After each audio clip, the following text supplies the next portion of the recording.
আজ ৮ মার্চ আন্তর্জাতিক নারী দিবস। এই নারী দিবসকে উপলক্ষে আমাদের সমাজ শিক্ষা সমাজ কল্যাণ দপ্তরের এবং মহিলা কমিশন এবং শিশু সুরক্ষা কমিটির পক্ষ থেকে আমরা আজ যে অনুষ্ঠান, শুধু এই শোভাযাত্রা নয়, এছাড়া অনেকগুলো কার্যক্রম আমরা হাতে নিয়েছি।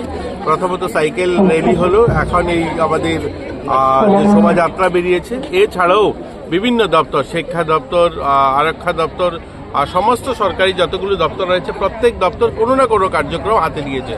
আমাদের অঙ্গনওয়াড়িদের জন্য যারা অঙ্গনওয়াড়ি ভালো ওয়ার্কাররা রয়েছেন, সিডিপিও যারা রয়েছেন, যারা সুপারভাইজার রয়েছেন, তাদেরকে পুরস্কৃত করার কার্যক্রম রয়েছে। তো এই ধরনের অসংখ্য কার্যক্রমের মধ্যে দিয়ে একটাই লক্ষ্য, যে নারীদের সম্মান, নারীদের সুরক্ষা, নারীদেরকে আত্মনির্ভর করে তোলার যে প্রয়াস, সেটা যেন এগিয়ে যায়। আর আজকের দিনে একটা কথাই বলবো, যদি বেটি বাঁচাও বেটি পড়াও এটা স্লোগান না থেকে এটা যেন আমাদের দৈনন্দিন জীবনের সংকল্প হয়। প্রত্যেকেই যেন আমরা আমাদের রাজ্যে এবার যে থিমটা নেওয়া হয়েছে, যে বালিকা বিবাহ রোধ করার জন্য, তো বালিকা বিবাহ এটা সকলে মিলে যখন আমরা প্রয়াস করব, আমাদের বাড়িঘর, যারা আত্মীয় স্বজন, আমাদের কাজের মাসি যারা রয়েছে, সকলে মিলে যখন সংকল্প করব যে আমাদের রাজ্যে একটাও বালিকা বিবাহ হবে না, তখনই সেটা সম্ভব হবে। তো আজকে আমরা সকলে মিলে সংকল্প নেব আমাদের রাজ্যে মহিলারা যেন আত্মনির্ভর समाज अर्थव्यवस्था राजनीति संस्कृति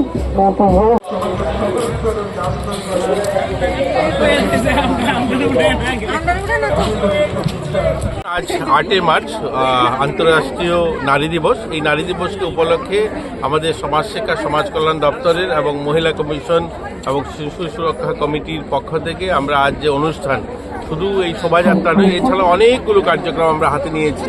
প্রথমত সাইকেল র্যালি হলো, এখন এই আমাদের যে শোভাযাত্রা বেরিয়েছে, এছাড়াও বিভিন্ন দপ্তর, শিক্ষা দপ্তর, আরক্ষা দপ্তর, আর সমস্ত সরকারি যতগুলো দপ্তর রয়েছে প্রত্যেক দপ্তর কোনো না কোনো কার্যক্রম হাতে নিয়েছে।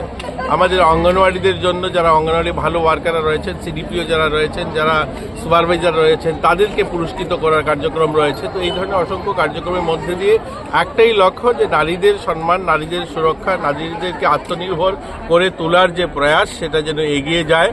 আর আজকের দিনে একটা কথাই বলবো, যদি বেটি বাঁচাও বেটি পড়াও এটা স্লোগান না থেকে এটা যেন আমাদের দৈনন্দিন জীবনের সংকল্প হয়। প্রত্যেকেই যেন আমরা আমাদের রাজ্যে এবার যে থিমটা নেওয়া হয়েছে, যে বালিকা বিবাহ রোধ করার জন্য, তো বালিকা বিবাহ এটা সকলে মিলে যখন আমরা প্রয়াস করব, আমাদের বাড়িঘর, যারা আত্মীয় স্বজন, আমাদের কাজের মাসি যারা রয়েছে, সকলে মিলে যখন সংকল্প করব যে আমাদের রাজ্যে একটাও বালিকা বিবাহ হবে না, তখনই সেটা সম্ভব হবে।